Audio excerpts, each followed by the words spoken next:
আসলে জেনারেল ওয়াকারের সাথে প্রফেসর ডক্টর মোহাম্মদ ইউনূসের কি কোনো ধরনের ক্ষমতা বা ক্ষমতার বিভিন্ন ভরকেন্দ্র নিয়ে কোনো দড়িটানাটা নিয়ে আছে যেগুলি গুজবে বলা হয় কি? এই গুজবটা আসলে অনেক বেশি পাওয়ার পেয়েছে আসলে শফিক ভাই, আমি স্বীকারই করতেছি। সেটা হচ্ছে যে একজন উপদেষ্টা, সিটিং উপদেষ্টা যখন বলেন বুকে পাথর বেঁধে ওয়াকার সাহেবকে ইউনূস সাহেবের সেনাপ্রধান হওয়াটা স্বীকার করতে হয়েছিল, তিনি যখন এটা বলেন, মানে সত্যি এরকম কোনো কিছু আছে কিনা আসলে? না, ওই ওই ওইটা যে কথাটা বলেছিলেন না, ওইটা আমার মনে হয় যে যে আহ, আহ, ওই আমরা যখন একটা দুইটা ঘটনা পরিপ্রেক্ষিতে মানে জাস্ট ইন্টারিম গভর্নমেন্ট ফরমেশন হচ্ছে ইয়েতে। বাট আমার মনে হয় যে ওয়াকার, জেনারেল ওয়াকার বা এরকে নিয়ে যে এই ধরনের গুজব, এটা পিওর গুজব। শফিক ভাই, আমি প্রথমেই যে বিষয়টি জানতে চাবো যে আসলে সেনাবাহিনীর ভিতরে কি কিছু হচ্ছে? গুজবের সয়লাভ হয়ে গেছে বাংলাদেশ। আমি এত দূরে থেকেও আসলে এই গুজবের থেকে রেহাই পাচ্ছি না। অনেকেই জানতে চাইছেন যে সেনাবাহিনীর ভিতরে কু হচ্ছে কিনা, সেনাবাহিনী আসলে ক্ষমতা দখল করে নিচ্ছে কিনা, বা সেনা প্রধানকে ক্ষমতা থেকে সরিয়ে দেওয়া হচ্ছে কিনা, ইত্যাদি নানা রকম কথা আমরা শুনতে পাচ্ছি। আপনি কি আমাদের এটা নিয়ে কিছু বলবেন? না, আমরাও এগুলো অনেক কথা শুনতে পাচ্ছি, স্পেশালি যখনই রাত যত বাড়ে এটার আওয়াজগুলো তত বেশি বাড়ে। বাট আমি বলতে পারি যে এগুলো সবই গুজব।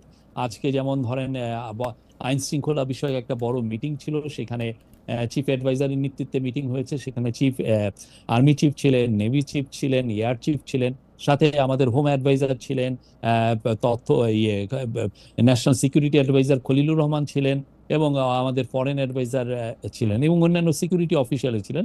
তারা রিভিউ করলেন যে দেশের আইন শৃঙ্খলা পরিস্থিতি কিরকম, কোথায় কোথায় উন্নতি আরো একটু করা যায়, বা কোথায় কোথায় সন্তোষজনক। এগুলো একটা স্টক টেকিং করলেন আর কি। এখানে সবাই তো ছিলেন, সবাই এখানে আসছেন, যমুনাতে মিটিংটা হয়েছে। শফিক ভাই, আমি আসলে এই মিটিংটা প্রেস উইং এর বরাত দিয়ে পত্রপত্রিকাগুলি যেরকম লিখতেছিল সেইটা দেখতে গিয়ে আমার একটু কৌতূহল হইলো যে মিটিংটাতে বলা হইতেছে যে একটা উচ্চ পর্যায়ের বৈঠক, সেটা হচ্ছে দেশের আইন শৃঙ্খলা পরিস্থিতি নিয়ে। কিন্তু সেই বৈঠকে পুলিশ প্রধান উপস্থিত ছিলেন না। তখন আরো মনে হয় না যে আসলে বৈঠকটা ছিল শুধু সেনাবাহিনীকে সামাল দেওয়ার জন্য, সশস্ত্র বাহিনীর ভিতরে যে একটা টেনশন সেইটা দূর করার জন্য? বিকজ না, হোম বিকজ অ্যাডভাইজার পুলিশ না, চিফ ছিলেন না না। এটা, না না এটা হোম অ্যাডভাইজার ছিলেন সেখানে। আচ্ছা। হোম অ্যাডভাইজার ছিলেন, হোমের অফিসিয়ালরা ছিলেন। তো এইটার মূল জিনিস যে হচ্ছে যে আপনি ধরেন আর্মি তো ডেপ্লয়েড আছে না, আর্ম ফোর্সেস তো ডেপ্লয়েড আছে দেশে। তো তাদেরটাও তো একটা রিভিউ এর বিষয় আছে, তারা কেমন করছেন, এই এই বিষয়গুলোও ছিল। পুলিশেরটা তো ছিল, আর পুলিশকে তো ওইখানে হোম অ্যাডভাইজারের আন্ডারে তো পুলিশ। কিন্তু তো আমি পুলিশের বিষয়টা তো শফিক ভাই, হোম আমার অ্যাডভাইজারই দেখছেন। শফিক ভাই, আমার অজ্ঞতা ক্ষমা করবেন, কিন্তু আমি আসলে এই ধরনের বৈঠকে, আইন শৃঙ্খলা পরিস্থিতির বৈঠকে এই প্রথম দেখলাম পুলিশ চিফ থাকলেন না। সিরিয়াসলি, স্বরাষ্ট্রমন্ত্রী প্রতিমন্ত্রী থাকলেও পুলিশ চিফ না না, থাকেন স্বরাষ্ট্র মন্ত্রণালয়ের আন্ডারেই তো না। পুলিশ। মন্ত্রী তো প্রতিমন্ত্রী থাকলেও পুলিশ স্বরাষ্ট্রমন্ত্রী, চিফ থাকেন, মানে না, আমার। স্বরাষ্ট্র মন্ত্রণালয়ের আন্ডারে পুলিশ এবং স্বরাষ্ট্রমন্ত্রী এখানে ছিলেন, এবং এটা প্রায় 1.5-2 ঘন্টার মিটিং হয়েছে, ওনারা স্টক টেকিং করলেন। আচ্ছা। এমনিতে সেনাবাহিনীর ভিতরে কোনো রকম, মানে এই মিটিংটা এক্সক্লুসিভলি সশস্ত্র বাহিনী, তাদের চাকরি কাদের ফেরত দেয়া না দেয়া, বা সেইটা নিয়ে সশস্ত্র বাহিনীর বিরুদ্ধে ক্ষোভ বিক্ষোভ যেগুলি কথা আমরা শুনতেছি, সেগুলির সাথে এটার কোনো সম্পর্ক নাই? সার্বিক আইন শৃঙ্খলা পরিস্থিতি নিয়ে কথা হয়েছে।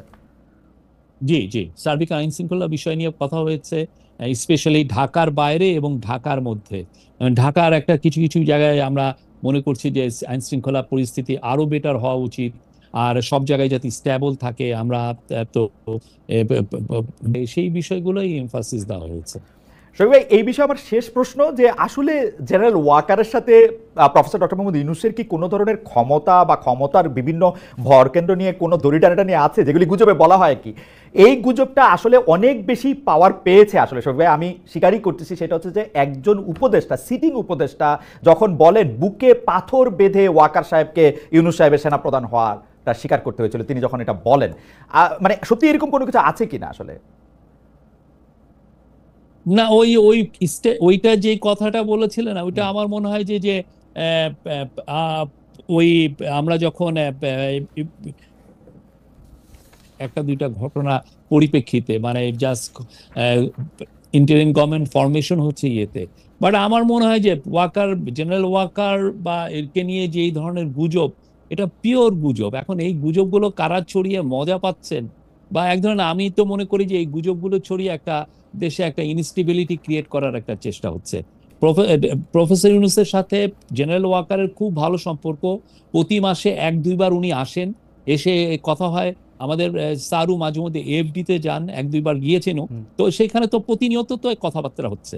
এই বিষয়টা মানে দূরত্বটা কি হলো এটা সত্যি করতে আমার বোধগম্য, এবং ওই অনুযায়ী কিন্তু ছবিও আমরা দেই, যে এই ছবি আমরা রিলিজ করি। অনেকে অনেকে মানে ব্যাপারটা কিরকম হয়, আমি অন্য একটা প্রসঙ্গে যাই। ব্যাপারটা হয় হচ্ছে যে ধরেন করিডোরের কথা, মিয়ানমারকে মানবিক করিডোর দেওয়ার কথা যখন আসলো, তখন পররাষ্ট্র উপদেষ্টা জনাব মোহাম্মদ তৌহিদ হোসেন বললেন যে এইটার ব্যাপারে কথা হয়েছে, আপনাকে আবার পরের দিন বলতে হলো যে এইটার ব্যাপারে আসলে কোনো কথা হয় নাই। তো আমরা ব্যাপারটাকে দেখি হচ্ছে এটা হচ্ছে কেউ একটা চাচ্ছেন, ধরা যাক প্রফেসর ইউনূস চাচ্ছেন ওখানে করিডোর দিতে, আর ওয়াকার সাহেব চাচ্ছেন করিডোর না দিতে। গুজবটা হচ্ছে এরকম, এবং কে আসলে বেশি ক্ষমতাবান সেটার একটা পরীক্ষা করা হচ্ছে। আপনি আসলে এটা কিভাবে দেখেন? মানে নিশ্চয়ই এই কথা আপনার কানেও গিয়েছে, মানে আমি শিওর। না না, এই পুরো বিষয়টা, করিডোরের বিষয়টা সত্যিকার করিডোর তো আমরা বলছিও না, হিউম্যানিটেরিয়ান চ্যানেলের একটা বিষয়। সেই চ্যানেলের বিষয়ে আমি আপনাকে বলতে পারি যে সত্যিকার অর্থে পুরো যে ব্যাপারগুলো হয়েছে, যে খুব প্রিমেচিওর ডেভেলপমেন্টের উপরে অনেক বেশি কথাবার্তা হচ্ছে। প্রথম কথা হচ্ছে যে এইটার যে এটা কি, একটা দেশে যদি আপনি করিডোর দিতে চান, এটা এফার্টটা লেট করে কারা? ইউএন লেট করে, ইউএনই ডিসকাশন গুলো করে, ইউএন যারা রেলিভেন্ট পার্টি, বাংলাদেশ এখানে রেলিভেন্ট পার্টি, মায়ানমার এখানে রেলিভেন্ট পার্টি, আরাকান আর্মি এখানে relevant party. Because Arakan army যেই জায়গাগুলো এইড দেওয়া হবে সেই জায়গায় ডিফ্যাক্টো কন্ট্রোল হলো আরাকান আর্মির। এখন এই তিনটা শক্তি, তিনটা পার্টি মিলে তো আগে এগ্রি করবে যে হ্যাঁ আমরা এই জায়গাটায় দিব বা ইয়ে। তো এই কোনো কথাই কিন্তু কোনো জায়গায় যায়নি, তার আগেই মানে আমরা দেখছি যে অনেক বেশি আওয়াজ হচ্ছে।